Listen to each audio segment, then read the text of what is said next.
देखो, मेरा कहना ये है कि जब से मोदी साहब की ये तीसरी गवर्नमेंट आई, तब से आप देखिए एयरपोर्ट की जो रूफ है टर्मिनल 1 की वो बैठ गई। उसके बाद जबलपुर एयरपोर्ट की रूफ कोलैप्स हो गई। उसके बाद मल्टीपल आप देख रहे हो नीट के एग्जाम्स जो हैं उनकी लीकेजेस हो गई। ट्रेन की डीरेलमेंट हो गई। प्रगति मैदान का टनल पानी से भर गया। कर्तव्य मार्ग पर भी यही हाल है। सो कहने का मेरा मकसद है कि जब से ये आए, सूबे की सरकार आपकी है वहां और सेंटर में मोदी साहब की सरकारें हैं। कंप्लीट आप देखिए, मुझे हैरानी हुई आज गवर्नमेंट ऑफ इंडिया ने बच्चों को और पेरेंट्स को कहा है कि ये जो एग्जामिनेशंस या नीट के हो या इसको कैसे फुल प्रूफ किया जाए। अभी तो मुझे इस बात की हैरानी ये ना हो कि 2 एयरपोर्ट्स की रूफ कोलैप्स के बाद अब पैसेंजर्स को गवर्नमेंट पूछना शुरू कर दे कि ये जो हमने बिल्डिंग्स बनानी है या रूफ्स बनानी है, इन पर भी हमें राय दीजिए कि फुल प्रूफ कैसे और मजबूत कैसे बनाई जाए। 75 साल से लगातार एग्जाम होते आए, पुरानी सरकारें करती हैं, कभी भी पेपर लीकेज इतने बड़े पैमाने पर तकरीबन 1.25 लाख स्टूडेंट्स के करियर के साथ ये खेले। और अब ये पेरेंट्स को और बच्चों को पूछ रहे हैं कि ये बताएं एग्जाम्स को हम फुल प्रूफ कैसे कर पाए। It's a complete failure of the government. और अब मुझे हैरानी है कि शायद कल परसों तक कुछ सिविल एविएशन मिनिस्टर जो हैं वो पैसेंजर्स को ये भी पूछे कि हमें राय दीजिए कि एयरपोर्ट्स की बिल्डिंग्स और ये इनकी रूफ्स जो है इनको मजबूत कैसे बनाया जाए। तो ये हाल है सरकार का। और जो मेन सड़कों पर पानी था वो पीडब्ल्यूडी डिपार्टमेंट जो है इन आप वालों की, उन्होंने उसको निकालने के बजाय ऐसा सिस्टम ढूंढा कि नीचे जो प्रगति मैदान वाला टनल था उसको भर दिया पानी के साथ। सो कंप्लीट अनार्की है इंडिया में।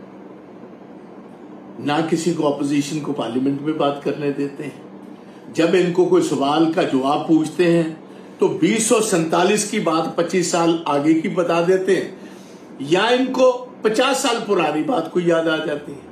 मौजूदा वक्त की बात कोई आप सवाल कीजिए मोदी साहब को पार्लियामेंट में, या 50 साल पुराना इशू आएगा या 25 साल आगे का इशू आएगा। So it is a complete failed government. इनको जब से ये तीसरी दफा है, इनको यही नहीं पता कि हम सरकार को, गवर्नमेंट को हमने रन कैसे करना। तो इस पर मैंने आज ट्वीट किया है कि देखिए आज देश के हालात ऐसे हैं। एक पहला शावर हुआ है, एक पहला शावर। अभी तो बहुत सारी बरसात आने वाली और पहले शावर से ही सारा दिल्ली भर गया, पार्लियामेंट हाउस भर गया। एक बहुत ही सीनियर मेरे साथ समाजवादी के लीडर हैं यादव साहब, अखिलेश जी के जो चाचा हैं, उनको उठाकर सिक्योरिटी गार्ड्स ने गाड़ी में बैठा रखा क्योंकि इतना पानी भरा हुआ था। तो कंप्लीट कोलैप्स है। गवर्नमेंट की सिविल ह्यूमैनिटीज की तरफ ध्यान नहीं। तो ये बात मैं कहना। नीट पर बात करें तो काफी जो विद्यार्थी काफी निराश है।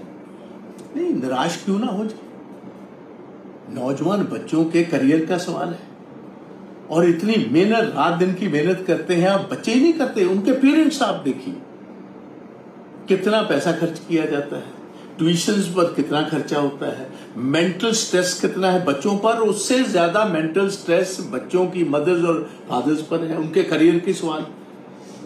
और आप देखिए by the end of the day आपका ऐसा सिस्टम है, और मैं समझता हूं ये माफिया रन कर रहा है कि वो लीकेज कर रहा है और जो पढ़ने वाले बच्चे उनके करियर के साथ खेला जा रहा है। इसकी तो बहुत सख्त सजा होनी चाहिए, मगर गवर्नमेंट जवाब देने को तैयार नहीं। आज पार्लियामेंट में लीडर ऑफ द ऑपोजिशन, हमारे लीडर राहुल गांधी जी ने सवाल किए हैं कि भाई इसका जवाब तो दो। Heads must roll, the minister of education should be held responsible for what is happening. मतलब कोई जवाब नहीं। पहली बारिश की बात की है, कहीं बारिश से पानी ज्यादा हो गया है, कहीं पर पीने का पानी दिल्ली में नहीं मिल रहा। उस पर मैं यही तो बात आपको बता रहा हूं। एक तरफ तो हजारों लोग बेचारे पीने वाले पानी को तरस रहे हैं दिल्ली में। अब ये देखिए, दूसरी तरफ पहली बरसात होती है और सारे टनल्स भर जाते हैं। हमारे एयरपोर्ट्स की बिल्डिंग्स जो हैं उसकी रूफ कोलैप्स कर जाती है। अब मुझे बताएं, अगर एयरपोर्ट भी सेफ नहीं गाड़ियां नीचे आ गई, पैसेंजर्स नीचे आ गए और हमारे एक की मौत होगी जैसे आप बता रहे हो। इससे बड़ी दुर्घटना क्या हो सकती। और दूसरी तरफ हम कह रहे हैं हम मेजर वर्ल्ड पावर बनने जा रहे हैं, तो इसका जवाब तो इमीडिएटली नरेंद्र मोदी जी को और इनकी मिनिस्ट्री को देना चाहिए इस बात का।